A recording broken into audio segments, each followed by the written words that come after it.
Hey guys, Poketin King here, back with another video. Today I want to talk a little bit about supply and demand in TCGs and how does that affect the landscape and kind of maneuvering around that, and does it actually matter for certain card games? We'll talk about that today. So supply and demand is, demand is something that is pretty standard conversation topic throughout hobbies, any market, anything that monetary value is exchanged for something.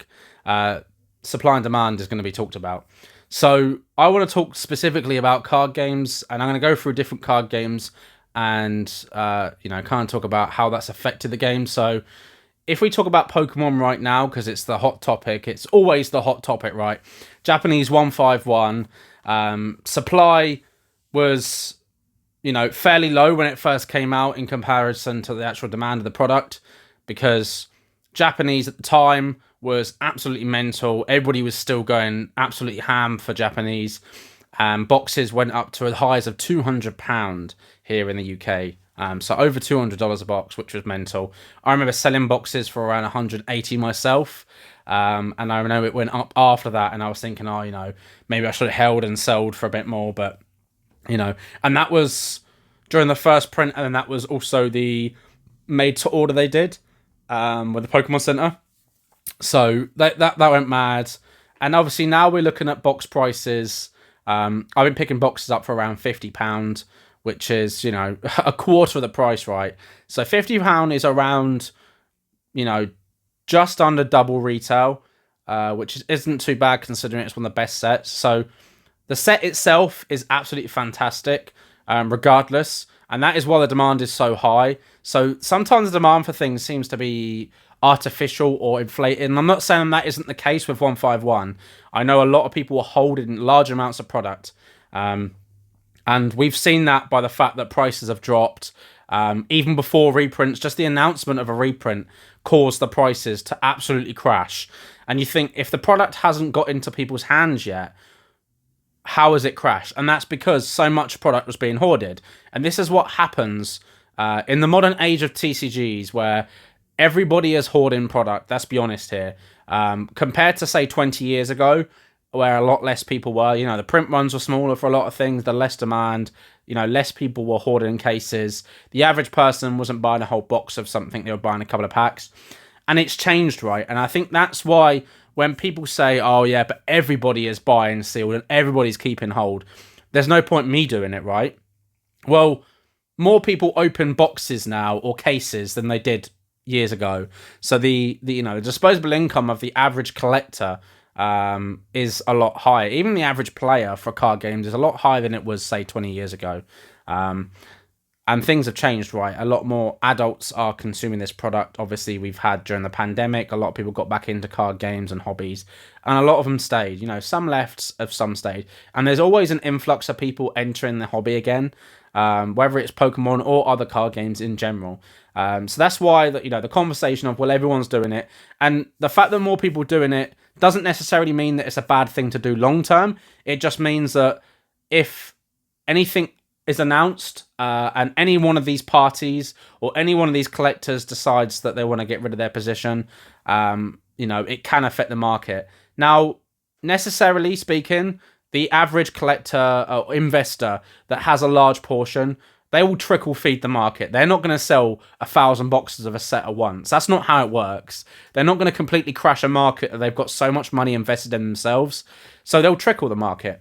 And that's why you see with, base set, first edition base set, a lot of the WotC products, for a while, even though products, are that old, there was a good supply of it, but it wasn't all the time. It wasn't loads. It was a nice constant stream, maybe a couple of boxes would turn up here and there. And then we realized, when the prices went skyrocket, how much product was out there. And now, base boxes can be found for around 10 grand. Which is still a lot of money. I mean, if you bought it for around £60-70, you've done very good from your investment. But how many people holding base set boxes now bought at the all-time lows, right? A lot of people probably bought in the highs of, they might bought a 10, 12, 15, 20 grand thinking, oh, if it's gone up to 20 grand, it's going to go up to 50 grand, right? First edition base set has gone up to 400,000. It was it was 100,000, 2 years ago. But that's not always the case. So there is a trickle feed of supply. And with Japanese, we didn't see that. We just saw it slam straight down. And we got another reprint in June and July. Boxes already are, pre-orders for cases are around 92 to 98,000 yen. In the UK, you can pick up boxes for 50, 60 quid. Various companies like Japan to UK have been doing fire sales. V-Star Universe as well. We haven't had a confirmed reprint of V-Star Universe, but the reason why the price of that has dropped is reflective of the market overall. Now that Japanese market is a lot weaker right now, a lot of these resellers are like, right, if they reprint V-Star Universe, I'm screwed. So I need to sell now before they announce a reprint. They might not do a reprint of it, but just the idea that they could is scaring a lot of people now. Obviously, Scarlet and Violet got reprints, so they've come down massively. And that overall is the strength of the market right now. And it's interesting to see. I'll be interested to see what happens with 151 when the actual 7-Eleven get it, for instance. And it is readily available at stores throughout Japan, more so than it is now, where it is, fairly readily available now. And Pokemon Centers get more as well, which is a key thing. So that's such a good, sort of example of supply and demand.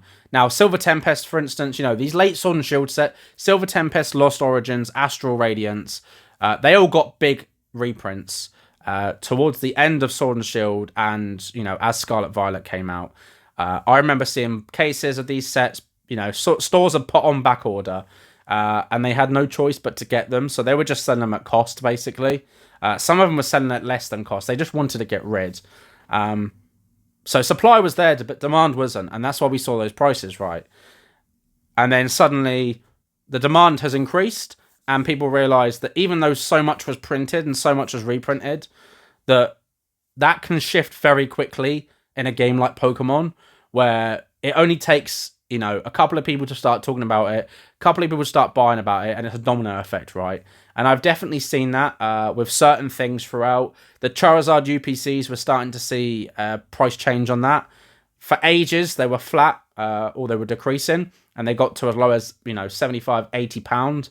But now they're starting to increase. People are starting to realise the value inside. You've got multiple Evolving Skies packs inside. You've got an array, plethora of Sword and Shield sets throughout. And it's just a great product. If you want to experience Sword and Shield, but don't want to open a full box of one set, a product like that is great because it gives you a good range. And not many other products can offer the same thing. That's why I think that versus the Mew UPCs, for instance, is a better product. But English 151, we're still having restocks of that, and the prices seem to be fairly okay. No one's really talking about it. People just kind of doing their thing. I think the Mew UPCs are a good pickup still, if you can get them for retail or below, because they only print X amount of those things, right? They're big, bulky products. But again, you can open a lot of 151 packs in those, and the promos are very nice as well. So I'm going to move on to other card games like Flesh and Blood, right? So Flesh and Blood, we have had a lot of issues, to say the least, over the course of its history, the last 4 or 5 years, where the first 3 sets did very well, and we had a domino effect. Crucible of War went up, Arcane Rising, WTR, and then of course we went to Monarch, and we obviously saw box prices of Monarch go absolutely mental. We saw pre-orders go mental. The whole Mon to 1K thing sort of happened. If you aren't familiar with what happened with Monarch, obviously it's the 4th set of Flesh and Blood that came out. It was one of the last sets that got first edition. It was right in the middle of that popularity boom for Flesh and Blood, and we saw boxes go absolutely mental. Now, the print run was massive, but obviously we didn't know how big the print run was going to be. We knew roughly what the print runs were for the first 3 sets. I believe we had those numbers out yet, and we all assumed that maybe the print run would be double Crucible of War, because they doubled the WTR and Arcane Rising for Crucible of War, and we thought, okay, they might double Crucible of War. We didn't realise they were going to times 4, times 5 it. We just thought a double. So everyone was doing their estimations of what we thought the print run could be. Now, from an outside point of view, if you're a collector or player, You're seeing, the demand for this game is starting to increase. The investors are really in it. The whales are in it. Everyone's talking stonks, money, to the moon. The game's going to be the next Magic the Gathering. Loads of money involved. We're going to make loads of money. So Monarch started going up, and we thought, oh, wow, okay. So the demand for this game is massive. LSS also thought, okay, right, we've made this product, but guys, the pre-orders are like 4 times retail. This is ridiculous. And they're thinking, well, how is that possible? We did more than double the print run for Crucible of War, but the consumer didn't know that. So what actually happened, because I remember living it in real time, and I remember not buying boxes at the absorbed prices where everyone around me was buying them and telling me, oh, you got to get on it. And I was like, a box being ×2, ×3 retail at release is not healthy or sustainable, and this isn't right. And I think a lot of people were blindsided and disillusioned by what was happening in card games in general, and they kind of got blinded by it and just basically FOMO'd. And I would say 95% of people involved in Flesh and Blood back then did. And I'm not saying that, that's not to say that, I've never FOMO'd or anything, or I never got caught up in it. I have done with a lot of things before, including Flesh and Blood. But for Monarch, it just didn't feel right. And LGSs were doing it. They were charging pre-order prices above. Channel Fireball, they had basically, whether or not, how much of it was planned, I don't know. But they orchestrated a lot. And then stores like Team Covenant and the other ones kind of just led afterwards. They followed. Channel Fireball was the big ones, or Card Shop Live at the time. They obviously had a big contract with LSS, and they basically were getting distribution levels of product. And they kept a lot of products aside. They put the pre-orders up. Every store started following, and we kind of had this, inorganic demand.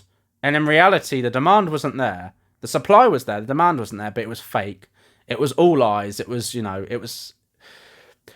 and that's the problem. Everyone had the wool pulled over their eyes, including LSS. And that moment, everything that happened involved in Monarch, really damaged the game, and we had just an absolute downturn. When we got the print runs for Monarch, the market just crashed, and we had a fab winter that lasted, up to 2 years. And it's only starting to recover now. And that's the effect that supply and demand can have. Both sides of supply and demand can be inorganic. They can be faked. They can be manipulated. So it's really important to kind of look for the signs. Is the game... Are these box prices climbing because the demand is there? And, how much of the demand is organic? It's very hard to gauge, right? When you've got a lot of content creators, a lot of big names talking about it, they're covering it. I look at One Piece, for instance. The first 2 sets came out. They sold out pretty quickly. The demand for the game was really high. And then they reprinted them. And then the box prices stayed pretty flat. OPO 3 came out, pretty flat. OPO 4 came out, pretty flat. Supply was there, and then we had the live action series come out, and then it just dominoed from there. And that was last August, September. So the market started moving last summer, right? And we are coming up to summer. So we're coming up to 12 months since the boom. And I've been told on countless times by near enough everybody in the TCG hobby, Bandai gonna Bandai, the game's gonna crash. Now Bandai did Bandai, and there's no product. And then they just restocked. And then, they did reprints, they did restocks. OPO 6 is a bit more readily available now in UK and Europe than it was on release. I'm seeing, regular restock. Stores are getting a couple of cases every few weeks. We're just helping. They're limited in one a box, The Bandai stores all got restocks of OPO 1 and 2. And at the moment, they're still in stock. They had it at Comic-Con as well, which is this weekend up in London at the ExCeL. I'm at UK Games Expo next weekend, so unfortunately I won't be able to. I don't know if Bandai are going to have a stall there. I'm interested to see if they do. They might not. I'm not sure. I know there's tournaments there, but I don't know if they're going to actually have a stall. We'll find out.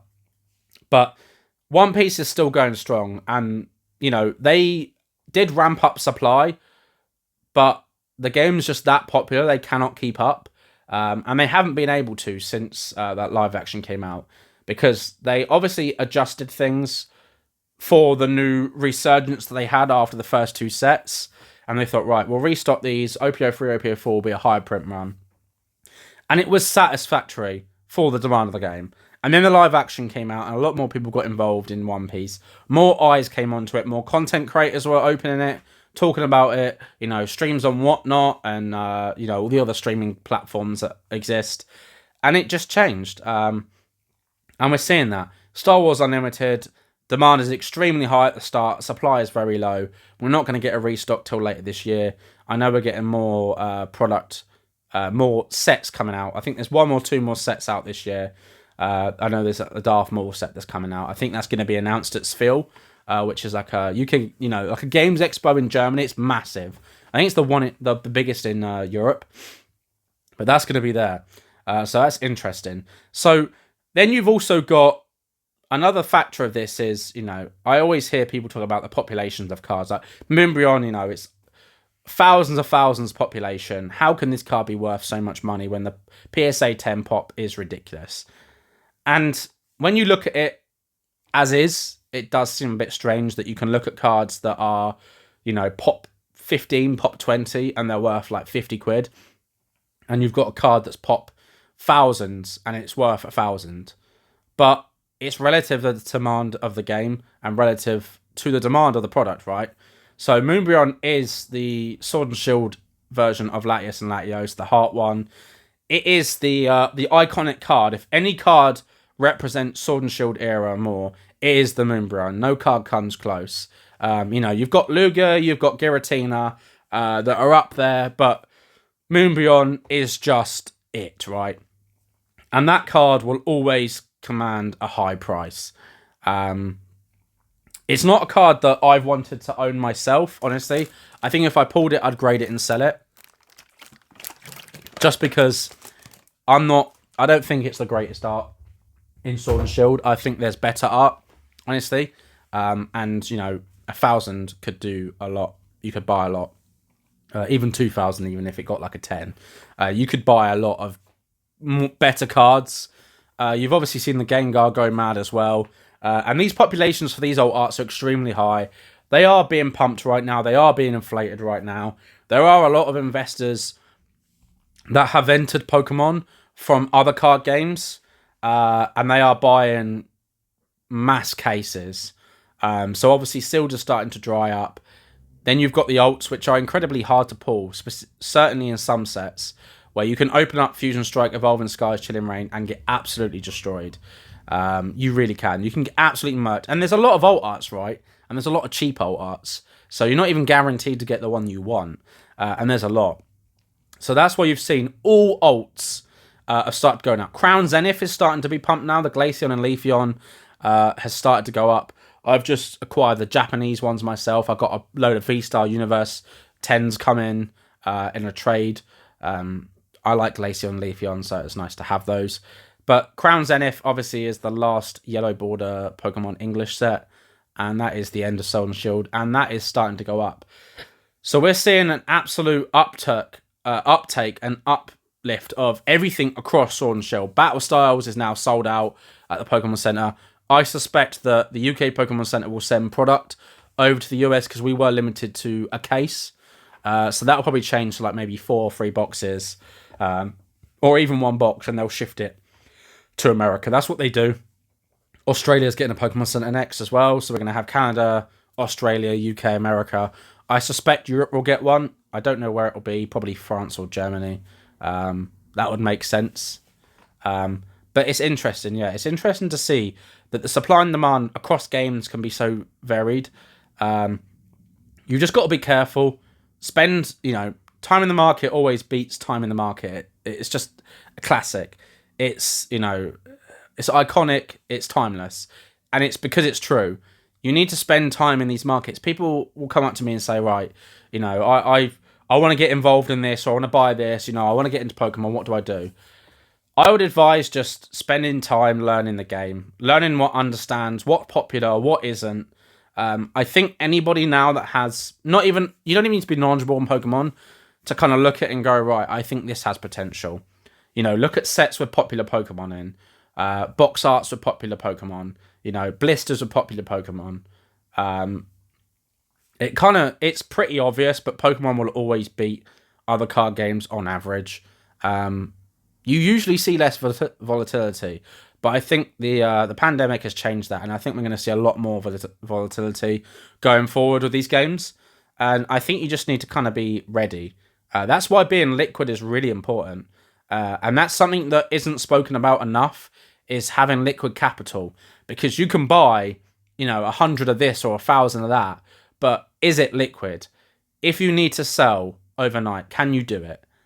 With alts, they're liquid, you can sell them. Sword and Shield boxes, they're liquid, you can sell them. But how easy is it going to be to sell a black and white box or an X and Y box? Because you see these prices, right? And this is a conversation that I have with friends of mine who will buy a case of a set. The boxes will go up. It's going to be a lot easier to sell 10 boxes worth $500 than it is to sell one box worth 5,000, right? Because there's going to be a bigger buyer pool at the low end of the market. You've got a sweet spot, I think, which is between like $50 to like $500, where you've got that maximum liquidity, because they're just, things obviously going in and out of fads and trends and stuff, but that is the sweet spot. Once it gets higher than that, your buyer pool is getting smaller, right? I talk about my legendary bird tins. I've still got a set of 3, which I'll be keeping now forever. But I had 8. So I've sold 5 over time or traded. It took me ages. Now, when I first posted them, everyone went mad. I remember getting thousands of likes on Instagram and my page blew up. And people were like, oh, if you're ever going to sell, let me know. Oh my God, how much? Now, these are niche items that don't ever come up for sale. David Person sold a set for $15,000. They're rare. The buyer pool is small. So even though it seems that a product can be really cool and really rare, but it doesn't mean anything. The same for these cards that are like Pop 20. It doesn't mean anything. It's relative to the demand. Is the card in demand? Is it a popular Pokemon? Is it a Pikachu? If it is, it's probably going to be fairly liquid. Is it a Charizard? Is it a Mew? If so, it's probably liquid. But if it's a PSA 10 Ursaring and it's Pop 6, what's the buyer pool for an Ursaring? Is it in a set that people are trying to master set? Is it a PSA 10 Neo set? Because if it's a foil for Neo sets, people are completing those. They're low pops, that makes sense. But if it's a holo in black and white or X and Y, no one cares. And that's the thing. It's all relative. So people get so hell-bent and focused on, the population of a lot of these pop reports for these cards, but it doesn't always mean very much. Giratina, the alt art. There's people out there with hundreds of copies in a 10. Do you think they're selling all of them at once? No. They'll drip feed the market. So even though Moonbryon is, thousands and thousands in a PSA 10, it still sells every single day. Copies sell in a 10, in a 9.5, in a 9, in a raw. It sells. It's liquid. And that's one of the most important things is liquidity. So, supply and demand is a really good topic. I think it needs to be looked into. I think, judging it based on, it's not black and white. Things with card games can never be black and white. There's too many variations, nuances in these games. And that's why spending time actually learning before you make decisions is good. Don't just watch one person's video and go, well, he's telling me to do this, or he sounds like he knows what he's on about, so I'm going to do exactly what he says. Because we don't always get it right. And also be careful. There's people out there that I'm not saying anyone specifically, but there's people out there with ulterior motives. For those that watch my content regularly, you know that there's no bullshit here. I'm very honest about it. I do not have the capital in the millions to be trying to hoard 10,000 of the same product, right? So I talk about things, and there might be things that I'm buying, but I don't care if other people buy it or not. I might suggest it as a good buy. I've said Charizard UPC, I said Fusion Strike, I said Lost Origins, I said Paldea Evolved. Guess what? It's all gone up. Because it was pretty obvious, right? And some people listened, and some people went, do you know what? There's other things that I want, right? But, it's it is what it is, right? So I can give suggestions. This is not financial advice. I have to say that because just it isn't. Like, you can make your own decisions. You're a human being. You're an adult. You're a big boy. You put your big boy trousers on. You got your money, and you make decisions at the end of the day. But and I just like to chat shit about it, right? Sometimes I'm right. Sometimes I'm wrong. There's things in the past that I've said. I said Evolving Skies was overrated. I have some boxes, but I have less boxes of Evolving Skies than I do other sets because I sold them when they kept going up. But I said that they'd reprint it, and I thought that boxes would sit around £300. Well, guess what? They're like £600 now, so I was wrong. It happens. I can't get it right all the time. So talking about our failures, it does happen. I've just cracked some case of Lorcana. I got fucking hosed. I pulled one enchanted at 2 cases, and it was the second worst. I have it right here. It is Namari. So yeah, that's cool. It's an enchanted. It's nice. But yeah, I lost money on these, so it's a big L for me. I don't always get it right, and I want to be honest about that because sometimes people only talk about winning, but that's a learning curve for me, right? Even though I've been involved in the Lorcana space, I can't say I put as much time in it as I have done with Pokemon, with Flesh and Blood, with One Piece, and that's a learning curve for me, and that's how it happens. They're expensive lessons, but you need to make those lessons for yourself, and that's the only way you're going to learn. So, thank you all for watching. Please comment, like, subscribe. As always, as you know, hit the links in the description below. We have a Discord. Hit the notification button, all that stuff. I will be coming live with some content at UK Games Expo this coming weekend, where I'll be filming, live streaming, POV style. My first time doing that kind of content. I'm excited, and have a great day.